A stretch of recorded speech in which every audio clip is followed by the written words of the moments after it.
La batalla de Tepatitlán, ocurrida en 1929, fue uno de los momentos más representativos de la Guerra Cristera, un conflicto marcado por tensiones políticas y religiosas que sacudieron al país. En ese tiempo, el gobierno tomó decisiones que limitaron la libertad de culto, es decir, el derecho de las personas a practicar su religión libremente. Esto generó inconformidad en muchos sectores de la población, especialmente en regiones profundamente religiosas. De esta situación surgió el Ejército Cristero, un grupo que decidió enfrentarse al gobierno para defender sus creencias, dando paso a una lucha no solo armada, sino también ideológica. En Tepatitlán, Jalisco, este conflicto tomó forma en una batalla clave entre el ejército federal y los cristeros, donde se pusieron a juego estrategias, resistencia y convicciones. Este enfrentamiento permite entender cómo un conflicto religioso y político fue creciendo hasta convertirse en una lucha decisiva, dejando una huella importante en la historia de México. La batalla ocurrió el 19 de abril de 1929 en Tepatitlán, Jalisco, durante la Guerra Cristera. Para que esta batalla se desarrollara, primero estuvieron las causas por parte de ambos bandos, los cristeros y los federales. Algunas de las causas religiosas fueron la restricción de la libertad de culto, pues los cristeros consideraban que estaban violando su derecho a practicar la religión libremente. Otra causa fue la Ley de Calles de 1926, pues esta ley suspendió misas y sacramentos en Jalisco y otros estados. También la Iglesia quería defender su autonomía, pues no querían que el gobierno controlara el registro ni el número de sacerdotes. Por otro lado, algunas causas federales fueron la aplicación de la Constitución de 1917, pues querían consolidar el poder del Estado, ya que creían que la Iglesia tenía mucho poder político y económico.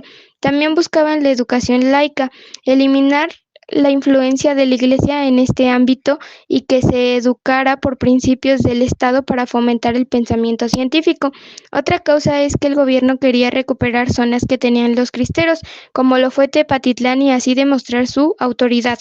Al no llegar a un acuerdo, la batalla de Tepatitlán estalló.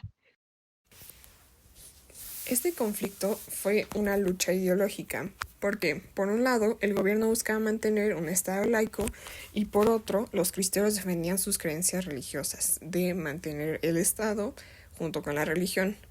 Este choque de ideas llevó al enfrentamiento armado. En la batalla de Tepetitlán, los cristeros lograron tener ventaja frente al ejército federal por varios factores clave. Primero, la ferviente religiosidad de la población. Muchas personas apoyaban a los cristeros porque defendían su fe, lo que fortalecía su motivación y les daba un respaldo social. También fue muy importante la estrategia militar.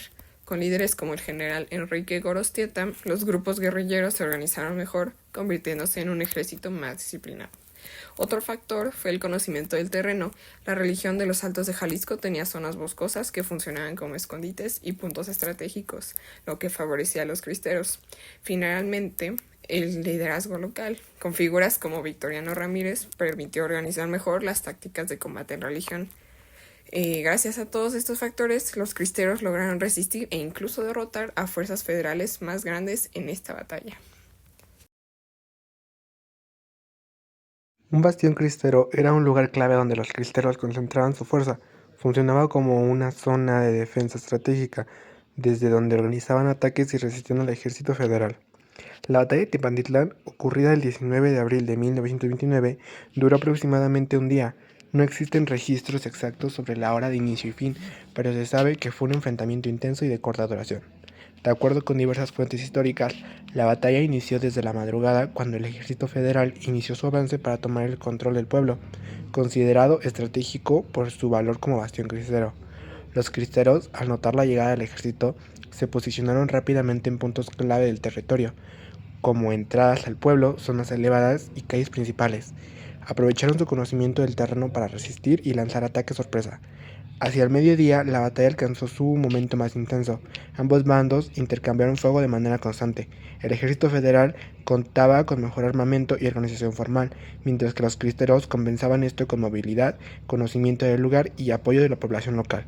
Por la tarde, el combate comenzó a disminuir en intensidad, porque las fuerzas federales no lograron un control rápido del territorio como esperaban y los cristeros lograron mantener su resistencia. Finalmente, al caer la tarde-noche, la batalla prácticamente había terminado, sin ninguna ocupación total del lugar por parte del ejército federal. Los cristeros lograron sostener su posición durante ese día, lo que reafirmó a Tepatitlán como un bastión importante dentro del conflicto, logrando la victoria para los cristeros. Esta batalla fue uno de los eventos más importantes que pasaron la etapa final de la guerra, siendo más una demostración de que el ejército cristero aún tenía lucha que dar, incluso después de la constante y desgastante guerra. Estos, siendo apenas de 800 a 1000 hombres, al mando de José Reyes Vega, lograron derrotar al ejército federal, lo que les dio, aparte de la victoria, una demostración al gobierno de que la resistencia no estaba derrotada del todo, seguía viva. Esta batalla en específico conecta de manera particular con la Guerra Cristera, ya que fue uno de los últimos intentos exitosos que tuvo el ejército cristero para demostrar que seguían de pie, que aquellos campesinos y ex-revolucionarios seguían peleando con fiereza por sus ideales, y que aquellos que perecieron en Tepatitlán lo hicieron por su causa, siendo un sacrificio en nombre de Cristo Rey. Pero como todo, esto tuvo consecuencias más perjudiciales a largo plazo. En el momento fue una alza a la moral, pero la muerte del padre José Reyes en la batalla fue un golpe duro. Además, el gobierno, que ahora los percibía como un peligro real, aceleró los acuerdos de paz, la negociación que tanto buscaban. Pero no fue del todo bueno, porque aquellas leyes que lucharon por derrocar seguían ahí, solo que menos estrictas, dejando a aquellos combatientes decepcionados, porque la guerra que había peleado no había dado ningún fruto claro. Aquí vemos que Tepatitlán fue uno de los principales escenarios del conflicto en los Altos de Jalisco, una región donde los cristeros tuvieron gran fuerza. Los cristeros eran campesinos y creyentes que se levantaron en armas para defender la libertad de culto frente al gobierno de Plutarco Elías Calles. También hubo un personaje muy influyente para los cristeros y este personaje fue conocido como el curandero. Además de los combatientes, él ofrecía apoyo espiritual y médico, mostrando que la guerra también fue social y comunitaria. Los soldados federales, estos buscaban imponer las leyes anticlericales y controlar la región, lo que provocó enfrentamientos violentos como la Batalla de Tepatitlán. La Batalla de Tepatitlán simboliza la resistencia cristera y refleja cómo las diferencias entre política y religión llevaron a un conflicto armado. Gracias por su atención. Gracias por su atención.